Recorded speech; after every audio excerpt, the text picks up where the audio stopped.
Olá! Hoje vamos ver como foi organizada de forma lógica a estrutura da rede LoRaWAN. Vamos ver as classes, o encaminhamento das mensagens e como de uma forma geral funciona a dinâmica de um sistema baseado em LoRaWAN. Já vimos em um vídeo anterior como é a topologia da rede LoRaWAN. Nesse, abordaremos os aspectos lógicos da organização do padrão. Para isso, cobriremos os assuntos aqui listados. É importante lembrar que existem detalhes específicos que podem ser bem profundos e complexos. A visão dada aqui é para entender os princípios básicos e desmistificar o padrão. O entendimento fundamental é a diferença entre as mensagens de uplink e downlink. No nosso diagrama básico dos elementos da rede, os itens mais altos da hierarquia estão representados à direita e os mais baixos à esquerda. Isso é o que gera o conceito de up e down que iremos mostrar. Assim, temos as mensagens que saem dos dispositivos, passam pelos gateways como o uplink, e as mensagens que vêm da rede passando para o endpoint através de um gateway como o downlink. Em cada um dos exemplos de sensor e suas aplicações, acontece o mesmo. Repare que quando mais de um gateway recebe a mesma mensagem do endpoint, estes encaminham todas as mensagens para o network server. O contrário não é verdade. Somente um gateway será selecionado pelo network server para enviar mensagens para o endpoint. Essa escolha é feita com base na potência de sinal recebida pelos gateways quando recebem a mensagem anterior de uplink. Já mostramos nos vídeos iniciais sobre a tecnologia que existem diversas larguras de banda possíveis na modulação LoRa. Os chips que operam em 915 MHz foram concebidos com três possibilidades de largura de banda: 125, 250 e 500 kHz. Destas possibilidades, as variantes locais que podem ser adotadas no Brasil não usam a largura de banda de 250 kHz. Este é um fato que foi herdado das restrições originais do FCC. Toda mensagem de downlink é gerada em 500 kHz de largura de banda, e para o uplink, as possibilidades de 125 são as mais usuais, muito embora também exista a possibilidade de envio a 500 kHz. Este slide mostra um exemplo de como são separados os canais no padrão US915. Foram reservados nesta variante até 64 canais de 125 kHz, além de até mais 8 canais de 500 kHz para o uplink. Esses canais ficam todos na faixa de 902 a 915 MHz nos Estados Unidos. De forma semelhante, existem 8 canais de downlink na parte alta da banda ISM, todos com 500 kHz de largura de banda. Este é um exemplo de especificações regionais para o plano de frequência. Existem diversos outros ao redor do mundo, conforme as particularidades de cada região. Por exemplo, existe a especificação AU915, que adota todos os canais acima da frequência de 915 MHz. Este padrão é definido para a Austrália na banda de 915.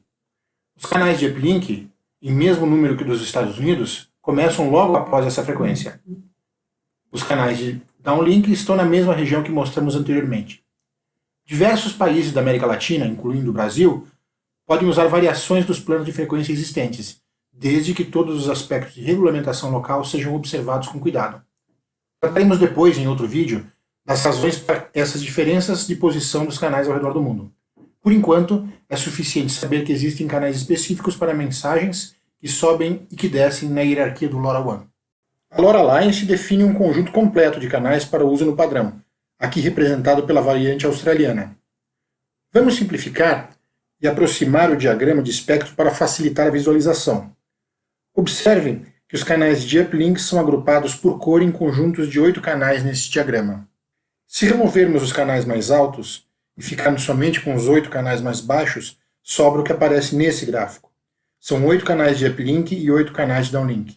Também vou remover o único canal de uplink de 500 kHz para ficar mais fácil de entender. Este conjunto é o que é utilizado por uma grande parte dos gateways hoje. Este arranjo gera equipamentos mais baratos e facilita a popularização do padrão. A qualquer momento, pode ser feito uso de um conjunto maior, lançando mão dos demais canais que ficaram reservados para o uplink. Por conta dos saldos realizados para randomizar o acesso, o downlink precisa, desde o caso mais simples, já contar com todos os 8 canais presentes. Foram definidas 3 classes de operação para os dispositivos LoRaWAN, conforme o objetivo final em termos de disponibilidade para a rede e também de consumo de energia. A primeira e mais importante é a classe A. Dispositivos desta classe sempre serão os responsáveis pela iniciativa de comunicação. A intenção é deixar o dispositivo o maior tempo possível em repouso, economizando energia. O processador acorda de forma programada nos momentos em que algum evento precisa ser enviado à nuvem. Somente nessas janelas é que a rede tem uma oportunidade de retornar dados aos endpoints. Essa classe é ideal para dispositivos alimentados à bateria, por conta da durabilidade estendida em função do baixo consumo. A segunda classe mais relevante é a classe C, que é o extremo oposto. Embora o dispositivo também pode tomar uma iniciativa de comunicação a qualquer momento, ele deve deixar o seu receptor sempre ligado, para permitir à rede enviar dados sempre que achar necessário. Obviamente, isso faz com que o consumo de energia seja bem maior e, por isso, é fortemente recomendado em dispositivos ligados a uma fonte de alimentação menos crítica. A classe B é uma versão intermediária, onde a iniciativa de comunicação também é do dispositivo final, mas existem janelas síncronas de amostragem em que o dispositivo acorda para verificar se há algo em espera para ser enviado de volta da rede. O consumo de energia é algo intermediário entre os dois casos anteriores. Em função da complexidade maior do handshake necessário para operar, essa classe só foi implementada completamente muito recentemente. No momento de gravação desse vídeo, ainda não é uma classe amplamente utilizada. Vamos mostrar agora como é o handshake completo de uma mensagem. Vamos analisar, como caso geral, um dispositivo em classe A e com mensagem confirmada. Este caso ajuda a entender melhor os demais. Quando o endpoint decide mandar uma mensagem, ele escolhe um canal de uplink dos canais disponíveis. Feito isso, acontece a transmissão, que dura um tempo determinado, função de diversos fatores, como o spreading factor e o próprio número de bytes enviados, que aparece ali abaixo naquela barrinha verde. Após a transmissão, o sistema entra num tempo de espera, que pode ser usado por outros dispositivos em campo para o uso e envio de suas mensagens. O endpoint originador da mensagem que estamos analisando está em RxDelay 1.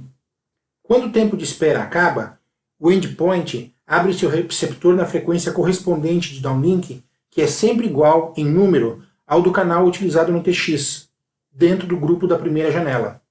Essa mensagem pode ou não ser recebida pelo endpoint. Essa situação de erro é prevista pelo padrão. Caso ocorra a recepção correta, tudo está ok para o dispositivo e ele considera a comunicação efetivada. Mesmo assim, existe um segundo timer que ocorre no gateway e que assegura uma segunda chance para o endpoint receber o downlink ou acknowledge. Caso o endpoint não tenha recebido nada na primeira janela, e isso era esperado, abre-se então uma segunda janela no endpoint dentro desse tempo combinado. Desta vez, o endpoint se coloca na janela default para o seu grupo, e para os primeiros canais é sempre a primeira frequência do grupo de downlink, como mostrado nessa barra em cor-de-rosa. Se mesmo assim não acontecer a recepção, temos um erro de RX no endpoint. O tratamento adequado a esse erro depende de cada caso e o projetista do endpoint é quem toma a decisão do que fazer. Com este padrão básico, definimos o comportamento geral das outras classes. A classe A é a mais econômica, pois reduz ao máximo o tempo de atividade de rádio no ar. A segunda classe mais importante é a classe C, que mantém os endpoints com seus receptores sempre ligados para poderem ouvir qualquer mensagem vinda da rede, independentemente de suas iniciativas de comunicação. Com isso, o consumo fica no maior valor entre todas as classes. E a terceira opção é a classe B, que faz uso de um sistema de varredura periódica da rede, além dos ciclos normais de iniciativa no mesmo padrão da classe A. Com isso, a classe B é uma classe com características intermediárias em termos de consumo e de disponibilidade para downlink. Falamos há pouco que o tempo de transmissão depende do spreading factor. Observe que a escolha de spreading factors diferentes para o mesmo pacote de dados causa a mudança no tempo de transmissão. Quanto maior o spreading factor, mais lenta a comunicação. Por outro lado, mais robusta e mais longe pode chegar. Disso resulta que a quantidade de dados transmitida por tempo muda com o spreading factor. A escolha de um SF é uma decisão de compromisso entre a melhor taxa de transmissão possível e a melhor distância possível. Quanto maior o spreading factor, mais tempo um sinal fica no ar. Consequentemente, mais lenta é a comunicação e maior é o consumo, como exemplificado nesses diagramas. O padrão LoRaWAN faz uso desta possibilidade de uso do tempo para gerar um sistema que se adapta à situação de campo para tirar o melhor proveito possível, ainda minimizando o consumo. Neste diagrama, temos uma antena no centro e para os lados o que pode ocorrer se usarmos essa funcionalidade. Veja que a curva em azul mostra a taxa de dados que podemos obter conforme vamos nos aproximando da antena. E também se reflete no tempo no ar do sinal e do consumo do endpoint. Os equipamentos podem então negociar qual spreading factor, ou seja, data rating diretamente, será usado para que cada equipamento em campo tenha o melhor dos dois mundos, consumo e acesso a longa distância. Uma mensagem não confirmada desonera a rede de gastar tempo com confirmações. Embora muita gente ache que é um caso raro, existem muitas aplicações que podem fazer uso de mensagens não confirmadas em IoT. Isso melhora a disponibilidade da rede e o consumo do dispositivo, devendo ser usadas sempre que possível. Com relação aos mecanismos de verificação de integridade da comunicação, existem dois contadores que são previstos, um para as mensagens de uplink e outro para as de downlink. Cada mensagem enviada por um dos lados tem um número que conta a sua ordem de ocorrência e que é incrementada a cada mensagem bem-sucedida. Quando uma das mensagens não é recebida pelo outro lado, a situação não pode ser imediatamente identificada, exceto por temporizadores que avisem esse fato. Os contadores são uma indicação de eventuais perdas de mensagens, permitindo a aplicação tomar medidas cabíveis de correção se necessário. Avançando um pouco mais no sentido da segurança de dados e também da ativação ou comissionamento dos dispositivos de rede, temos a definição de dois formatos básicos.